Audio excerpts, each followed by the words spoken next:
Corona की दूसरी लहर से निपटने और देश में हालात जल्द से जल्द काबू में लाने के लिए आज 40 से ज़्यादा देश भारत की हो सके उतनी मदद करने की कोशिश कर रहे हैं। अमेरिका, रूस और ब्रिटेन बड़ी तादाद में अपनी वैक्सीन भारत पहुंचा रहे, तो फ्रांस, जर्मनी और अरेबियन देश भारत के अस्पतालों में कम पड़ रही ऑक्सीजन की सप्लाई कर रहे हैं। अब जहां भारत के मित्र देश दोनों हाथों से भारत की हर संभव मदद कर रहे हैं, तो भला देश की सुरक्षा हेतु गठित की गई सेना कैसे चुप बैठ सकती है।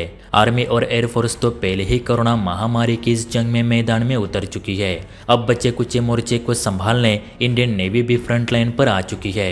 दरअसल इंडिया टुडे, न्यूज़ 18 और रिपब्लिक वर्ल्ड जैसे बड़े बड़े मीडिया हाउसेस की ओर से यह एक्सक्लूसिव खबर सुनने को मिली कि देश में ऑक्सीजन की किल्लत से निपटने के लिए भारतीय नौसेना ने ऑपरेशन समुद्र सेतु लॉन्च कर दिया है, जिसके चलते अब विदेशों से हाई कैपेसिटी वाले ऑक्सीजन से भरे क्रायोजेनिक टैंकर्स भारत लाए जा सकेंगे। इन क्रायोजेनिक टैंकर्स को लाने के लिए नौसेना के जहाज बहरीन से लेकर सिंगापुर और बैंकॉक तक जा पहुंचे। नेवी के मुताबिक आईएनएस कोलकाता और तलवार जैसे जंगी जहाज बहरीन के मनामा पोर्ट पर पहुंच चुके हैं, जहां से ये दोनों युद्धपोत करीब 40 मीट्रिक टन लिक्विड ऑक्सीजन लेकर मुंबई आएंगे। इसके अलावा आईएनएस जलाश्व बैंकॉक के लिए रवाना हो गया है, तो आईएनएस ऐरावत सिंगापुर जा रहा है। ये दोनों ही वॉरशिप्स लिक्विड ऑक्सीजन लेकर वहां से जल्द भारत लौटेंगे।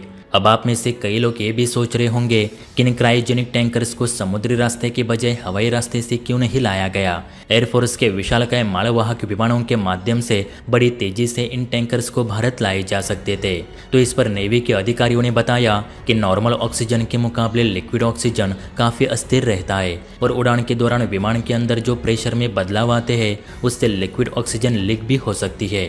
और यही वजह है कि वायुसेना के एयरक्राफ्ट्स दुबई, बैंकॉक और सिंगापुर से सिर्फ खाली क्रायोजेनिक ऑक्सीजन टैंकर्स लेकर ही भारत आए थे।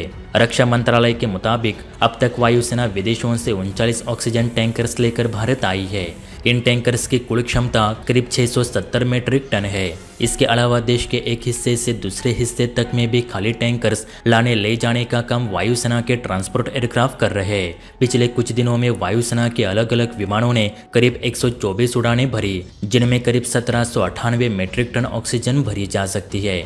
इसी बीच यह भी खबर सुनने को मिली कि कोरोना से लड़ने के लिए सरकार ने सेना के सभी टॉप कमांडर्स को इमरजेंसी फाइनेंशियल पावर दे रखी है, ताकि देश के किसी भी हिस्से में वे किसी भी तरह की क्वारंटाइन फैसिलिटी, हॉस्पिटल या फिर दवाई और मेडिकल उपकरण खरीद सके।